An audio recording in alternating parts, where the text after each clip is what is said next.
Have y'all ever seen an octopus in real life? That shit is so weird. I was thinking about this movie that I saw recently called My Octopus Teacher. It was a beautiful, beautiful documentary. Low-key kind of bestiality. This guy finds an octopus and falls in love with it. His words, not mine. Lets it crawl all over him, suck on his chest and whatnot. Anyway,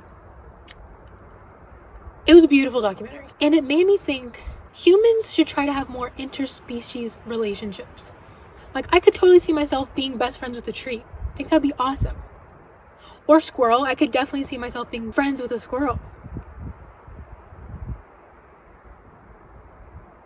Sorry for opening up the video with bestiality.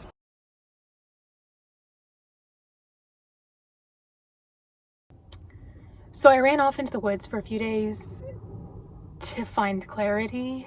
Good morning from the forest. Yeah, I live in the woods now. Sometimes you just have to live in the woods for an undisclosed amount of time. And also sometimes you get extremely hot and you need an immense amount of shade ASAP because you're sweating like crazy and the smell of your own stench is becoming unbearable. I mean, you know what they say about forests? God's air conditioners. I just made that up.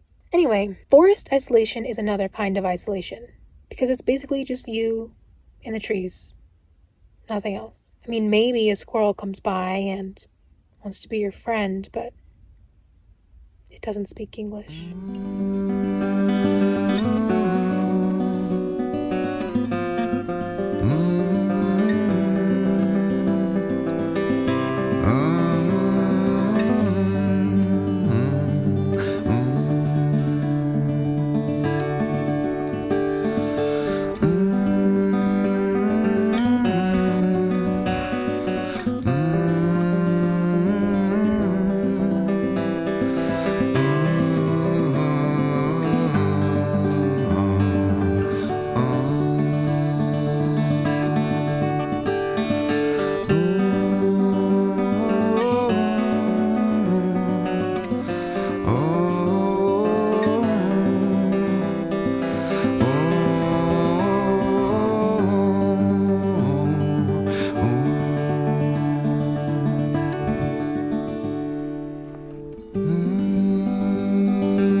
This just fell off a tree and I caught it.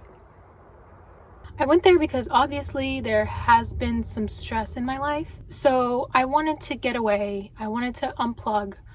I didn't want to distract myself anymore. I wanted to clear my mind. The thing about going off into the woods alone like that though is that you have to be really solid mentally because it's essentially just you and your thoughts.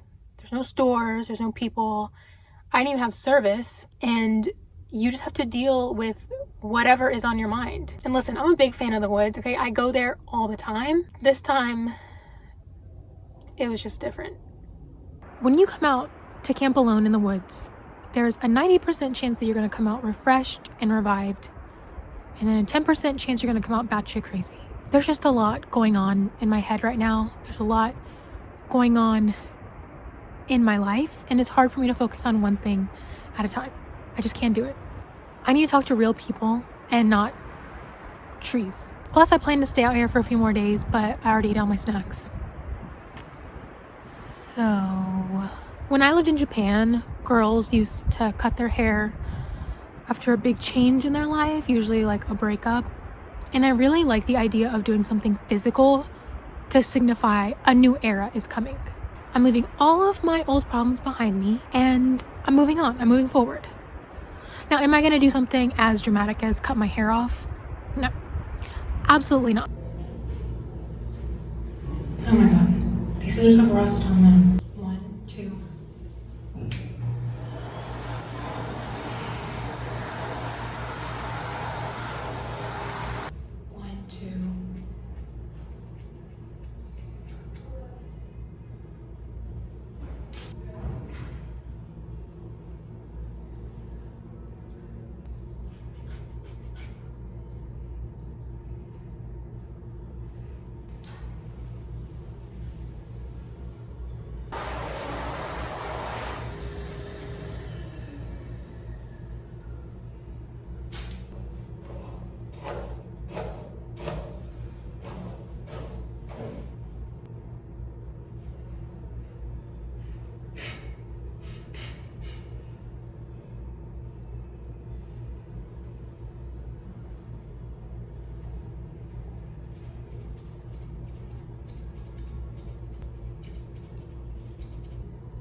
So I just got done at the gym.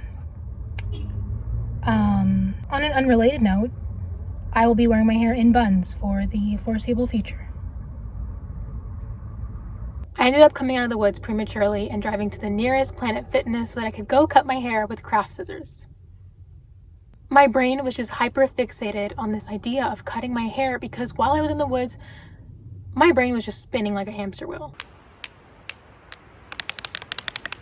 I think I was going a little stir crazy, you know. I think I had cabin fever, but without the cabin. When you're in the thick of it mentally, that is not always the best time to self-isolate. And now I know. Yeah, once I mentioned cutting my hair out loud, I just could not stop thinking about it. It felt like, okay, this is one thing I can do right now that's physical, not just thinking something up that will fix something, even though obviously it fixed nothing. So the next morning, as soon as I got up, I left.